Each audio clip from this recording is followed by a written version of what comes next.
other things. So we said the word Eid means something that repeats. So the Eid day or the Eid event is the event that always repeats, always comes back, always comes back. Makes sense? Yeah. So what are the Islamic holidays?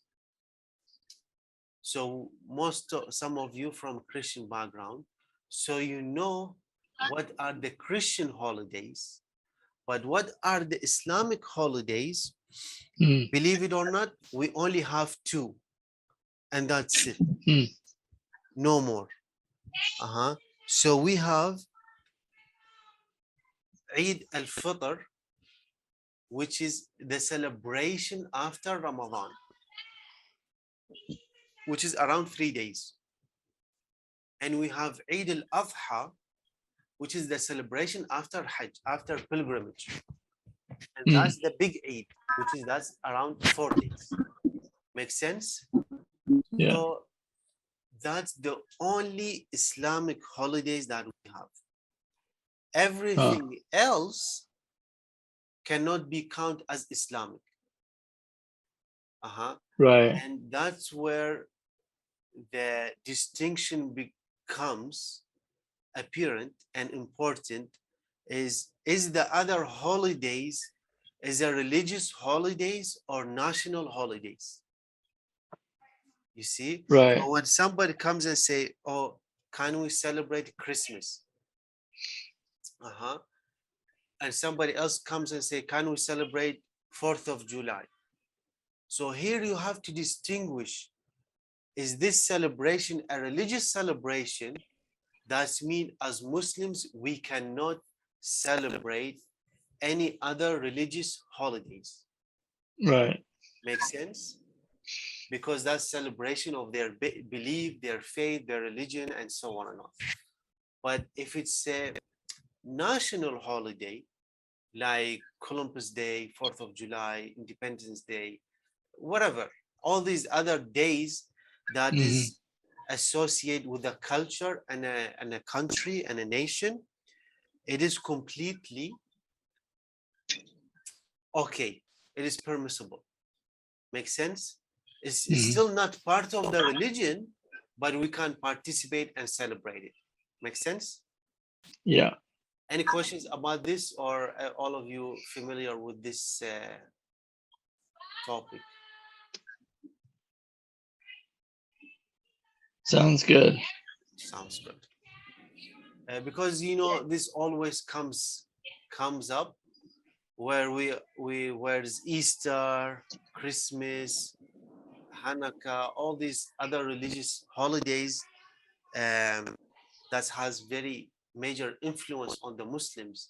So that question comes: can we have a Christmas tree?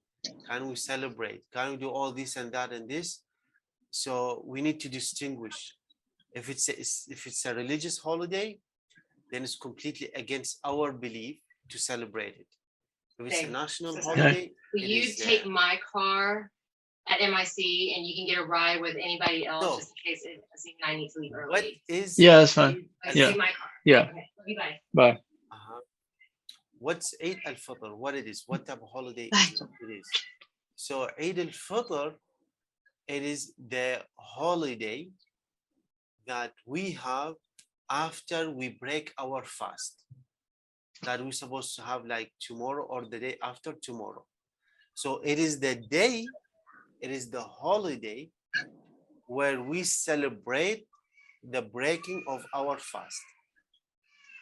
Makes sense? When is it? It is after Ramadan. Once Ramadan ends, that's the day of Eid. When does it start? So I already mentioned the night start before the day. So the night of Eid starts at the last day of Ramadan.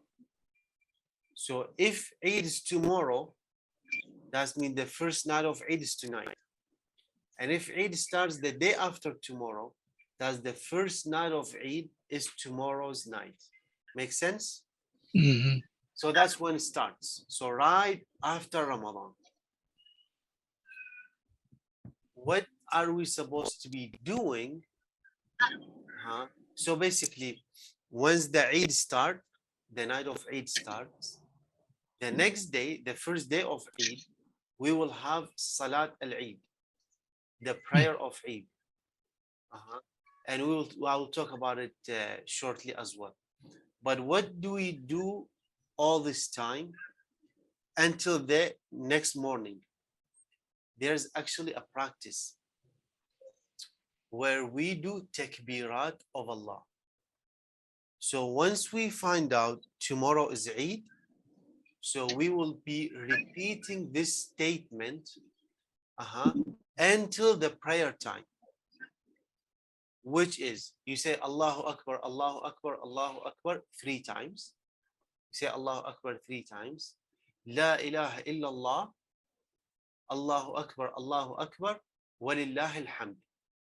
So this sentence, these phrases, we actually keep repeating all the way until the time of Salah. So if you guys come, inshallah, to the masjid, you will find everyone shouting that statement. So it's a phrase of celebration, and it is a sign to show our thankfulness and gratitude to Allah for allowing us to fast the month of Ramadan. So we are celebrating the end of Ramadan, and we shown Allah that we are thankful and grateful for Him to allow us to fast. Make sense? And the meanings of these phrases, Allahu Akbar means Allah is the greatest. La ilaha illallah, there is none worthy of worship except Allah. Allahu Akbar, Allah is the greatest. Walillahi alhamd. All praise, gratitude, and thankfulness due to Allah. So we are shouting these phrases to show how thankful and grateful we are to Allah for allowing us to fast the month of Ramadan. Perfect. So what are we supposed to be doing in Eid? It is a day of celebration and to have fun. So you will find, I will talk about this more. I have more slides about it. But basically, it is a holiday. It is the Islamic holiday where we celebrate and have fun and be joyful and merry and so on. What is the rulings of Salat Al-Eid? So there's a prayer of Eid that we pray everyone together. It's like Friday, but this is Eid Salah. It is different. It is completely different from any other Salah. And when you come, they will explain the process of how to pray it. But basically the rulings of Salah, everyone needs to attend it. Everyone. So Prophet Muhammad actually commanded everyone to come. He said women, men, elderly, young, even women that cannot pray on their special time. He said, everyone come. Even women, he said, at least come and sit in the back or sit on the side. But it is actually a day that every single Muslim needs to come and attend. So you can imagine, like we have like 10 to 15,000 Muslims attend this prayer. So you will find people around, like all different cultures and ethnicities and colors and shapes and so on. Everyone gonna come. And you can imagine at the time of Prophet Muhammad, where people used to come like up to 100,000 people. They come from around the city, around the small farms and so on and on. They come and pray Salat al-Eid together. So you can imagine how special that prayer is. So everyone need to come. Come with your kids, with your parents, with your wives, and so on. If in case that you cannot attend for any reason, emergency, you forgot, you didn't wake up, you had to work, your boss says, no, we have like special case, you cannot take 1 hour or 2 hours off. Whatever happened, you have valid reason or excuse. In case that you cannot attend the prayer, you just need to pray 2 units. Like how you pray Fajr, you pray Salat Al-Eid at your house by yourself with the intention of praying Salat Al-Eid, and you pray 2 rak'at, 2 units, and you are done.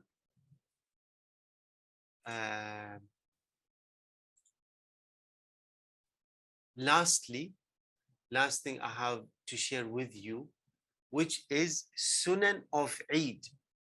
You guys know, I'm sure all of you heard the term Sunnah. But what does the word Sunnah means? Anybody knows what does Sunnah mean? I'm going to guess it means the practice, something that we do that's not necessarily required, but everybody kind of does it and it's highly favored. Very close. So there's actually that the word Sunnah applies. You can say the Sunnah of Allah, and you can say the Sunnah of Prophet Muhammad, or you can implement it somewhere else. You can say my Sunnah, I do this. His Sunnah, he always do that. So you get the idea. It is actually means the way, the practice. Practice. So when you say the Sunnah of Allah, that's mean this is the practice of Allah. This is the decree of Allah. This is what Allah does. When you say the Sunnah of Prophet Muhammad, this is the practice of Prophet Muhammad. That's the way that Prophet Muhammad used to do. So the Sunnah of Eid, which is the practices that we need to do on Eid. Makes sense? Point number 1. Assalamu alaikum. Yes. Sure. Sure. Will it go away? Like disappear? No, it cannot be locked. Cannot be locked here, No. but I can put it there. Sure. Or do you want me to put it here? Put it there. Put it there. Yes. Yeah. So the first thing we need to do on Eid is we actually need to wake up early. Make sense? So if Salah is at 7 and you have to drive 20 minutes, so you need to at least wake up 1 hour ahead of time. Make sense? So you need to wake up early. And of course, brush your teeth, because you know Islam is very keen on cleanliness and smelling good. And there's something called the Eid shower. So you need to take a shower. Makes sense? So you get the idea. You wake up early, you take a shower, brush your teeth. And there's another point, which is eat breakfast. Make sense? So it could be a date, 1, 2, 3, 5, whatever. You eat fruits, you eat your regular breakfast, cereal and milk. You just need to eat breakfast, because you want to end fasting. So from the morning, you say, today is Eid, I'm going to eat. Make sense? Also, you need, yes, I'm sorry, you want to say something, sister?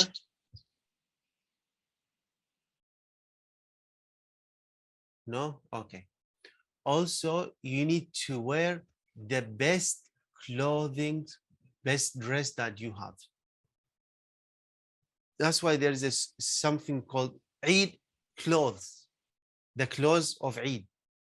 So people usually buy just to have it ready for Eid. Some people, they only wear it for Eid, and so on. Get the idea? Wear something special and nice, and so on. apply perfume. Make sure to smell good. That's for men. What about women? Sister Malia, do you know the rulings of women putting perfume? No clue.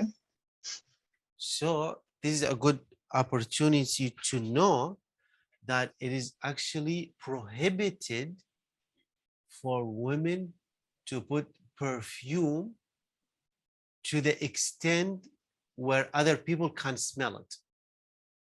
You get the idea? So you can put deodorant, perfume, where nobody, no stranger can smell you. You can put it inside within your family, within your female friends. That's completely fine. But the Prophet Muhammad and the companions, so I think mainly his companions, they held that understanding from Prophet Muhammad that the woman, she cannot wear perfume where other men, stranger men, can smell it and become tempted to approach her and so on and on. So putting perfume where nobody can smell you, especially men, that's the way to do it. Because you see how protective Islam is of women. So all this just a time trying to protect and preserve the woman from anything that harmful will befall her. But for men, I'm sure, Brother Chad, you experience this, right? Yeah. What, mashallah, men, they go crazy. They put on Yeah. their arms, their neck.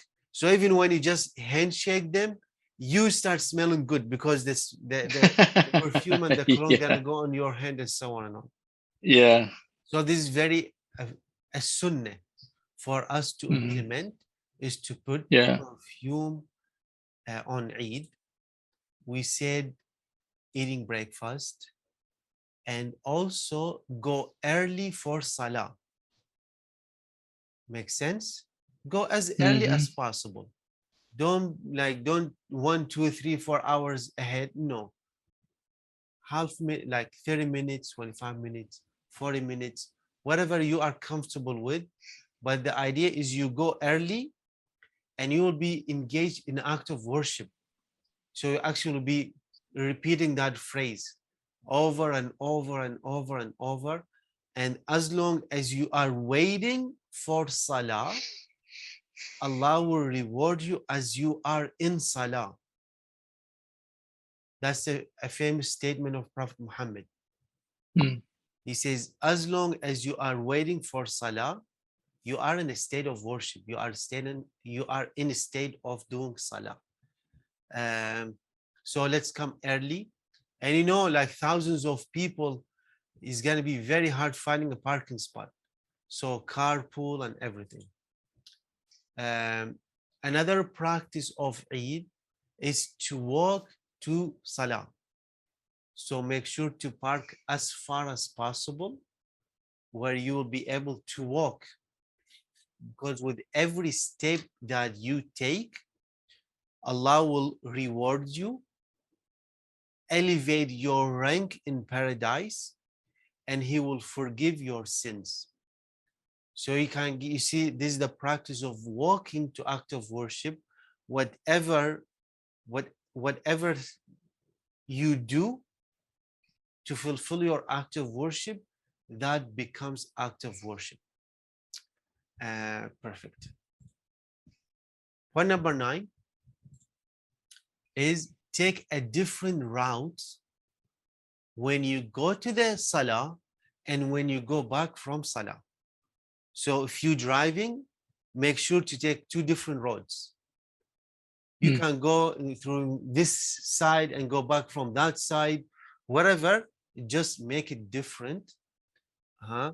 And you get the idea. That's going to become act of worship, and every step you will be rewarded, and everything will be testifying that you attended the Eid prayer. So it is an act of worship that will be rewarded, and that's the way that Prophet Muhammad used to do it. That's why we are implementing and following his way.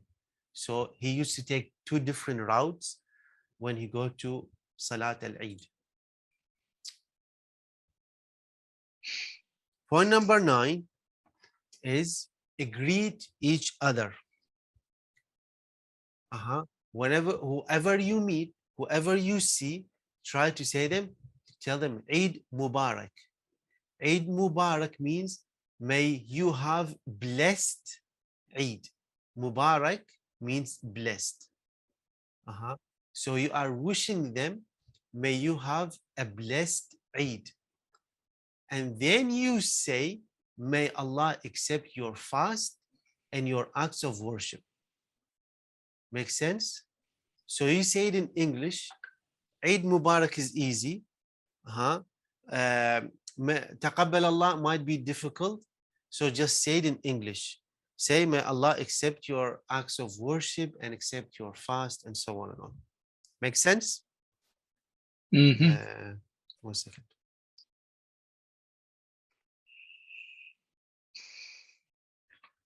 Lastly, meet your friends and have a wonderful day. So it is a celebration. That's why we try to do the festival. That's why it's a gathering day where you gather with everybody else, celebrate, have fun, socialize, meeting new friends, and have a wonderful time. Make sense? Any questions? Any thoughts? Mm-mm. We are done. So today is very short and sweet, just to give you an overview what we are supposed to be doing on Eid.